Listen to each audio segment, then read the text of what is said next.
They thought only someone who was really dumb could have written it. So the editor took it out to the office to read a bit aloud for everyone to laugh at this really stupid story. She read the first paragraph aloud.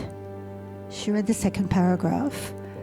And then there in the office, she read the entire book aloud for the rest of the day while everyone listened. And at the end of it, she went back to her office to ring me up and to offer to have it published. And they also said they would publish whatever else I wanted to write. But that was the beginning.